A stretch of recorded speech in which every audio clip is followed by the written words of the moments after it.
Max Verstappen won the 2022 F1 title by quite some distance. In the end, it really wasn't much of a title fight, more of a title demolition. So hopefully in 2023 we get to see a title fight. Going into the season, who are Max's biggest threats this year? Let's take a look. I can't really see any other team than Ferrari being the main threat to Red Bull for this season. In terms of pure pace, they were the closest team to the title winners in 2023. It's certainly a long time ago now, but Ferrari were the top team after the first 3 races of 2022, and it looked like it would be a fierce competition. Sadly, that was not the case, as Ferrari tailed off hard at parts during the season. They had some mechanical and strategic catastrophes that cost the team a lot of points. Ferrari has spent the winter making developments on their car as well as personnel. Team boss Matteo Binotto is gone, replaced by Fred Vasseur, who is much more strategic and less technical. The team have introduced reliability upgrades to the engine, which they desperately needed, as well as improving key designs from last year, like the side pods and a new front wing. While Charles Leclerc spoke about the team still needing to improve before the first race, he was also positive at the end of testing. Leclerc said, "This morning was a little better, but still some work to do." He added, "It's a different car. You need to drive it a little bit differently. I've been trying a lot of different driving styles and I seem to find my way this morning." This coming after his final run in testing on the morning of day 3. New team boss Fred Vasseur has been equally positive about the team after a successful testing period, where the team completed 416 laps in Bahrain. Vasseur said, "We've scanned a number of items on the car and ticked many of the boxes of our program, without worrying about lap times or what the others have been doing, simply focusing on ourselves." He finished off by saying, "The mood in the team is perfect and we're in good shape to start this long season." Vasseur has always been pretty calm, so he may have been holding back just how excited he is for this new Ferrari car. With the improvements they've made to their reliability, Ferrari could be a team to look out for in 2023. It will take improvements throughout the season for the Scuderia to catch up to Red Bull on pace, but Ferrari love a challenge. What will also help them in their title fight is having one of the best driver pairings on the grid. Both Charles Leclerc and Carlos Sainz can win races when given the right car, so if the Ferrari is fast, this pairing will get a lot of points out of it. The Silver Arrows have got to be one of the most difficult teams to predict heading into this season. I mean, the expectations last season were for Mercedes to be right at the top again, with the fastest car and 2 drivers who could push for race wins. Instead, we got Mercedes falling drastically off the pace and the W13 bouncing all over the place. It was not the season Mercedes wanted, but 2023 brings a new opportunity for this team. For one thing, they've really gone all out on this season.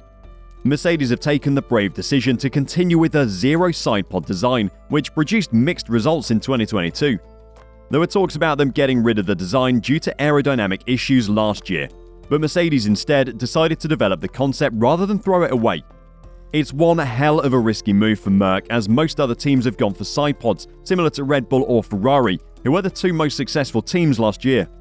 So Mercedes have gone for a completely different design to the side pods to the rest of the grid. It is the sort of decision that can either make Mercedes the fastest on the grid or stuck in the same place as last year. The team's runs in testing were good, but the hydraulic failure on day 2 would have been a real concern. Missing any of the testing is big for teams considering how little there is of testing at the moment. But Lewis Hamilton did still speak about one massive positive of the new W14. Hamilton said, "Right now, for example, the bouncing we had has pretty much gone, so that's a huge step for us. It's nice to drive without the bouncing for once, but there are still some underlying things that we're working through." I'm sure Lewis will be thrilled the car has no bouncing, with Hamilton's chiropractor not being as needed this season as he was last year. The drivability being better will certainly help Mercedes drivers, but even if they feel like they're driving it on a cloud, it doesn't mean the Mercs will be going any faster.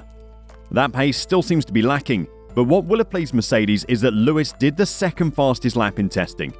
He was only 3 tenths behind Sergio Perez on that final day of testing. That's got to be a good sign for Mercedes, and they aren't miles off the pace.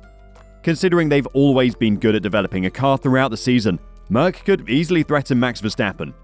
It is easy to forget, but there is a driver who will get the exact same car as Max in 2023.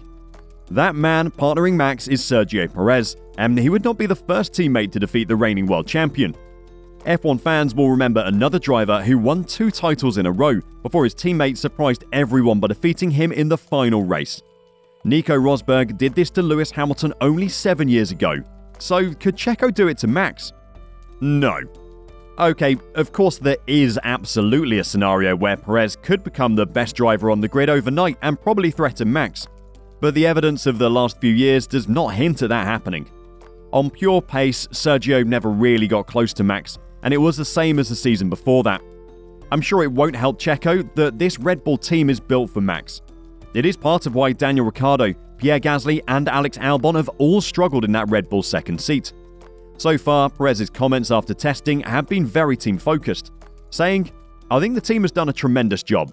Back in Milton Keynes, all the factory has been working really hard over the winter. We've certainly got a good base car." While it may be unlikely for Perez to be able to challenge for the title, Max has to be worried about the driver, who will also have the fastest car on the grid. It can't be that long until Lando Norris takes the leap towards the top of the grid. For the last few seasons, he's been excellent and was consistently fast last season.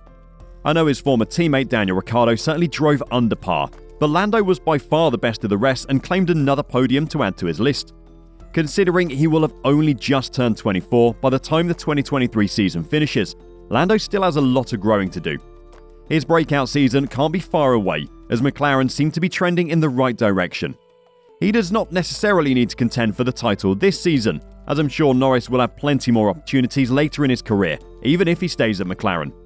He could definitely prove to be tricky for Max Verstappen in 2023. What will have pleased Max is that McLaren had a pretty torrid time in testing. I mean, the words coming from Zach Brown aren't great. Brown said, "We set some goals for development which we didn't hit." I mean, that has got to be music to Max Verstappen's ears. So I guess he might not have to worry about Lando Norris, but there is another surprise opponent that could trouble Max. Aston Martin were the surprise team of the F1 test in Bahrain. The team had some excellent long runs as well as keeping good pace through tyre degradation. They might not have had the fastest time in testing, but they still had a brilliant time and have to be full of anticipation for the first race. Unsurprisingly, team boss Mike Crack has tried his best to simmer expectations. He said, "To be honest, I think it's very, very difficult on such a test to make a proper judgment. It is Crack's job to try not to give away how confident the team are. He has been very measured in his comments about the car so far. Fernando Alonso has been complimentary about the car, showing his experience by also keeping quiet on exactly how good the car really is. Alonso did say, "We need to make the car as fast as possible for next week, for race 1, but we feel that there is a lot more to come from the car." So could Aston Martin be the team who surprises everyone? Max won't have wanted any team to have a good test, and so a brand new rival who come into the season with some momentum is the opposite of what Max needs. One of the things that could count against Max this year is this is his first season with incredibly high expectations. Many people believe the title is already won, as Max dominated the majority of last season to a level we've never seen before. Due to that, how can he not be the strong favourite in 2023? But that comes with pressure. A hell of a lot of pressure. Red Bull have a huge target on their backs and any little slip-up will be targeted. The team and Max haven't had this pressure on them for a while thanks to the dominance of Mercedes in the hybrid era. Having done so well with car development last year, Red Bull will also have to deal with some very similar car designs on their competitors. Not much you can do about teams copying your designs when you have by far the fastest car on the grid. Thank you for watching. If you enjoyed this video, why not hit like and click the subscribe button to never miss exciting F1 content.